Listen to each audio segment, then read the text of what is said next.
Salut. Et oui, je dis pas yo, je m'en bats les couilles. On se retrouve pour un nouveau petit épisode de Mini-View, voilà. On est tranquille, parce qu'aujourd'hui on va parler d'une série posée. Une série avec des thèmes profonds, des réflexions à avoir, une sous-intrigue immense. Presque.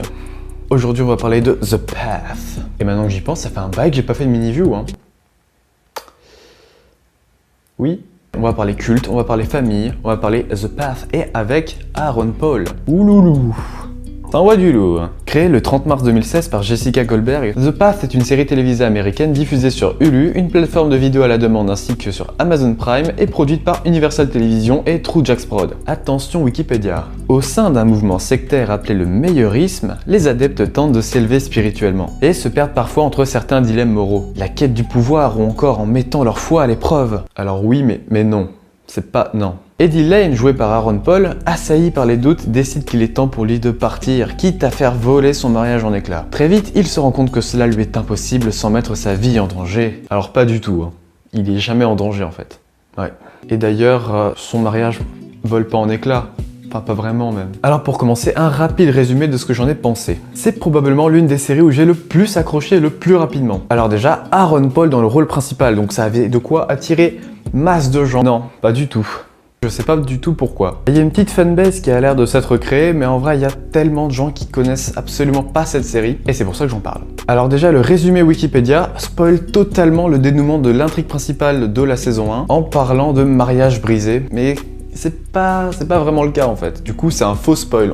On te nique, mais pas trop en fait, pas vraiment. Il n'y a pas que le mariage sur lequel on spoil surtout sur les doutes d'Eddie. Doutes que Eddie a eu juste après avoir fait ses 2 semaines de retraite, là où il était dans un autre pays, je crois même, à prendre des psychotropes pour avoir des visions, etc. Sauf qu'on apprendra bientôt que c'était peut-être pas la drogue qui lui donnait ces visions.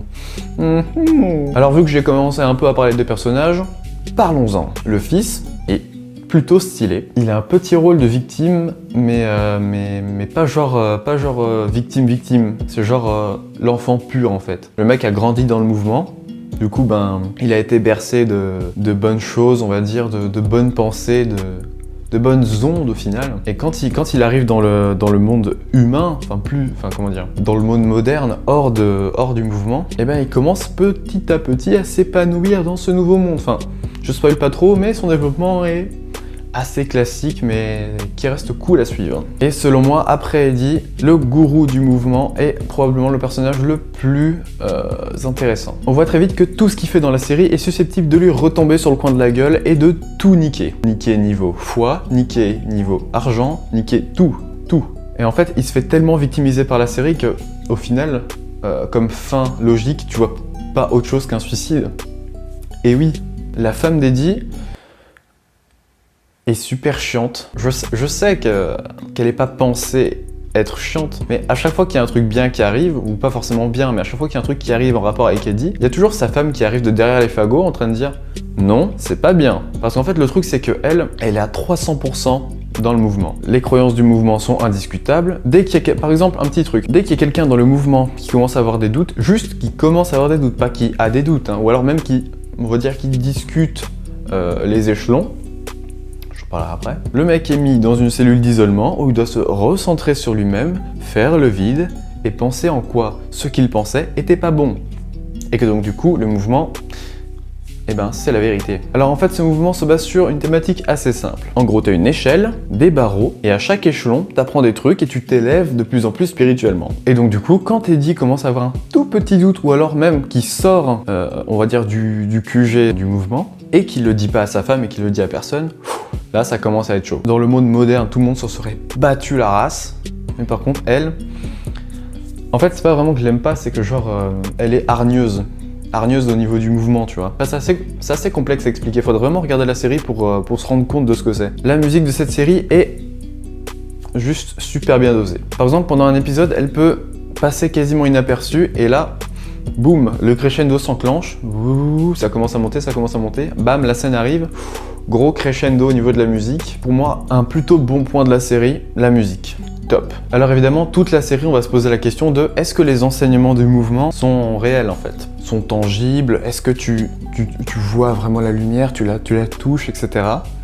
Et à plusieurs moments de la série, on a une réponse concrète en fait. Bon, même si c'est déjà beaucoup dit, on a une réponse concrète. Ça peut être encore une fois le fruit de l'imagination de la personne qu'on suit. C'est une série qui essaye de nous faire réfléchir, mais au final, on n'a pas du tout besoin de réfléchir. En fait, les épisodes s'enchaînent comme si de rien n'était. À aucun réel moment, on a de vrais dilemmes moraux, comme le résumé peut le dire. On a juste le truc du « est-ce que ça vaut vraiment la peine que je fasse ça pour le mouvement ?» ou « est-ce que cette vie pourrait être mieux ou ne pourrait pas être mieux en sortant ou en partant du mouvement ?» Et au final, on se dit « non, c'est plutôt cool, ce mouvement est plutôt cool. Il est autogéré, il a tout à sa disposition, sauf... bien évidemment le fric, ça c'est toujours le problème des mouvements sectaires, etc. Mais ils ont l'air d'être grave heureux, tout simplement. Et en soi, la foi qu'insuffle le mouvement transcende pas leur quotidien, on va dire. C'est comme si c'était des gens qui avaient pris conscience, par exemple, qu'il faut pas heurter la nature, que la surconsommation de viande c'est dangereux pour l'entièreté de l'espèce humaine, que en étant bon avec son prochain, il y a beaucoup plus de chances que lui soit bon, etc. Qu'il y ait une réciprocité au niveau des relations entre les personnages, c'est aussi un peu ça. En fait, je pense surtout cette série, son but précis, c'est les relations entre les personnages. C'est nous montrer comment ils interagissent dans ce milieu, les relations de couple, les relations familiales, les relations que les gens de l'extérieur ont avec le meilleurisme. D'ailleurs, on suit un flic qui de base est rentré dans le mouvement pour faire la taupe en gros, et on le surprend pas mal de fois à être assez émerveillé, genre le mec rentrait complètement sceptique à l'intérieur, genre ok, c'est des putains d'illuminés, ils sont là pour arnaquer tout le monde, c'est les méchants. Mais petit à petit, on découvre avec lui, d'ailleurs c'est une partie super cool, c'est une des parties que j'ai le plus aimé de la série, c'est la partie où on découvre les vrais bons points tangibles, non, palpable du mouvement. Donc comme je l'ai dit avant, la réciprocité au niveau des relations entre humains, le fait de jamais avoir de mensonges, enfin de rien se cacher en fait, et plein de petits trucs comme ça qui te font dire qu'au final le mouvement c'est cool. J'ai absolument rien à dire sur la mise en scène, par contre j'ai absolument rien remarqué de spécial ou... en fait, c'est une mise en scène basique de série télé, c'est-à-dire on fait des plans efficaces, pas forcément esthétiques, mais efficaces surtout. Des chants contre chants, des petits travelling, rien d'exceptionnel. Bon point. Le générique transpose très bien l'ambiance de la série en fait. C'est un peu ruisselante, on va dire, de la série. Bon, ça veut rien dire, mais quand on voit le générique, la première fois, on s'en bat un peu la race. Même en général, on voit le générique une ou deux fois, après c'est bon, on l'a vu, on le comprend. Mais dans le générique, il y a un petit charme, avec des espèces de peintures qui bougent, du soleil, des couleurs un peu partout. Très cool. Sinon, ouais, série plutôt cool, avec pour thème la foi, les relations entre les personnages. Par contre, j'aurais quand même plusieurs points négatifs à apporter. Alors premièrement, il n'y a pas assez de mystère, je trouve. Il n'y a pas... Tout est plus ou moins montré en fait. T'as pas cette sensation à chaque fois que la secte elle tient au bout du fil. La saison 1 est selon moi pour l'instant la meilleure. On découvre tout, il y a plus de scènes de rapprochement on va dire. Tandis que dans la saison 2, c'est plus le côté c'est la merde en fait. En gros dans la saison 2, au sein des mouvements, il y a comme dans tous les mouvements du monde je suppose, une certaine hiérarchie en fait, de niveau d'élévation spirituelle. Et à un moment, la femme d'Eddie upgrade. Vu qu'on suit aussi la femme d'Eddie, mais en plus le gourou, donc Cal, et c'est assez relou. Parce qu'à chaque fois qu'il y avait des passages avec Cal dans la première saison, c'était surtout pour les embrouilles en fait. Il y avait les discours, les embrouilles, et les moments où il essaie de tâtonner le terrain avec les meufs. Bon, il gère moyen, mais il gère pas mal. Et en fait, rajouter en plus le personnage de la femme d'Eddie, ça nous rajoute encore plus de scènes qui ont à voir avec l'organisation du mouvement. Et c'est dommage parce que ce temps qu'on nous prend sur, par exemple, découvrir d'autres aspects du mouvement, ou encore plus développer les relations entre les personnages, on le perd en voyant des histoires des galères sur le fric.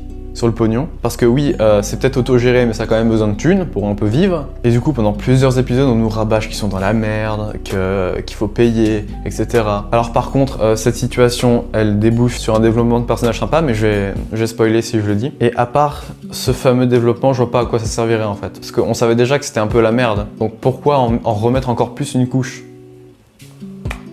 Bizarre. Par contre, sinon, le coup de l'enfant de la prophétie, on le voyait venir. On le voyait venir, fallait arrêter le suspense dès la base, on voyait venir. Je suppose que ça n'a pas pu être fait avant, mais ça reste qu'on voyait tout venir en fait. Voilà, série cool. Franchement, un de mes coups de cœur de l'année. Donc si vous aimez les trucs qui sortent un peu de l'ordinaire, qui vous met au sein d'un mouvement plutôt que de toujours être du point de vue extérieur, alors cracher dessus, ouais, enculé d'illuminé, non, pas forcément. Et toutes les séries qui concernent l'ouverture d'esprit sont à regarder. Donc regardez-la. En plus, les acteurs sont cool. Hein. Oh ouais. Sur ce, je vous laisse. Salut.